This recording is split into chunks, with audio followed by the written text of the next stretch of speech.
تمہیں اللہ کی رحمت کا کیا سناؤں، بڑے زمانے بعد یاد آیا قارون بہت بڑا مجرم گزرا ہے، اس نے موسیٰ علیہ السلام پہ زنا کی تہمت لگا دی تھی، تو اللہ نے اس کو زمین میں دھسایا، موسیٰ علیہ السلام کو اختیار دے دیا، موسیٰ تجھے اختیار ہے، تو موسیٰ علیہ السلام نے زمین سے کہا قارون کو پکڑ لے، تو قارون کو زمین نے کھینچا تو وہ یہاں تک ٹخنوں تک اندر گیا، تو کہنے کا موسیٰ مجھے معاف کر دے، تو اور پکڑو، تو گھٹنوں تک اندر چلے گئے، موسیٰ مجھے معافی دے دے آئندہ نہیں کروں، اور پکڑو، وہ کمر تک اندر چلے گئے، موسیٰ مجھے معافی دے دے آئندہ نہیں کروں گا، وہ انہوں نے کہا اور پکڑو، وہ سینے تک چلا گیا، موسیٰ مجھے معافی دے دے آئندہ نہیں کروں گا، اور پکڑو، وہ سارا اندر چلا گیا۔ قارون ان قارون کان من قوم موسیٰ فبغى علیہم، یہ پورا دو رکوع قرآن کے اللہ نے قارون کی برائی میں اتارے ہیں۔ تو اللہ نے موسیٰ سے کہا موسیٰ تیری منتیں کرتا رہا، تو نے معاف نہ کیا، میری عزت کی قسم ایک دفعہ میری منت کرتا میں نکال کے باہر کھڑا کر دیتا۔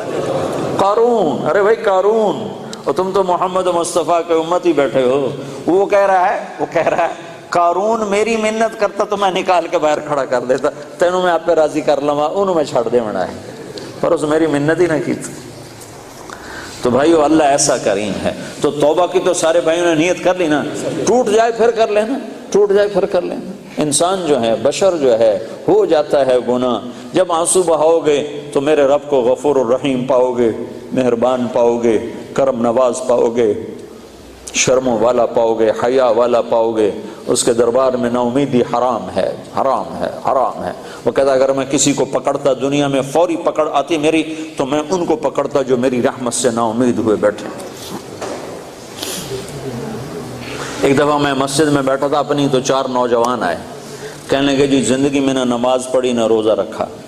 اور ان کی عمر تھی کوئی 25-30 سال کے درمیان، زندگی میں 2 روزے رکھے تھے، اور شراب پی کے افطار کیے تھے۔ تو ہم یہ سمجھتے تھے ہماری بخشش کوئی نہیں ہے، ہم نے تو دوزخ میں جانا ہے، تو لہٰذا جو مزہ ہم لے سکتے ہیں یہاں لے لیں، یہ ہمارا ذہن تھا۔ ایک دفعہ ہم گاڑی میں بیٹھے تھے، تو ایک ہمارا دوست ہمارے ساتھ بیٹھ گیا، تو اس نے تمہارے بیان کی کیسٹ لگا دی، اس میں یہ سارا توبہ کا مضمون میں ہر بیان میں بیان کرتا ہوں، تو کہا اس میں تم نے ہمیں یہ بتایا کہ تمہارے اتنے گناہ ہوں آسمان کی چھت کو چلے جائیں تو توبہ کرو تو اللہ معاف کرے گا۔ تو کہنے لگے جی ہمیں پتہ ہی نہیں تھا کہ اللہ اتنا غفور الرحیم، ہمیں پتہ ہی نہیں تھا۔ جب ہمیں پتہ چلا کہ اللہ اتنا معاف کرنے والا ہے، وہ دن آج کا دن نہ شراب کو ہاتھ لگایا ہے، نہ کسی اور گناہ کو ہاتھ لگایا ہے، نہ نماز چھوڑی ہے، نہ روزہ چھوڑا ہے، 5 وقت نماز پڑھ رہے ہیں، اور رمضان قریب گزرا تھا، سارے روزے رکھے ہیں، ساری تراویح پڑھی ہے، اور کسی گناہ کے قریب نہیں جا رہے ہیں۔ تو یہ اللہ نے ہر ایمان والے مرد عورت کے اندر یہ ایمان کا جذبہ رکھا ہے، اس کو پانی لگاؤ، اس کو پروان چڑھاؤ، اور اس کو پختہ کرنے کے لیے دنیا میں پھرنا ہے، اور لوگوں تک بھی اس پیغام کو پہنچانا ہے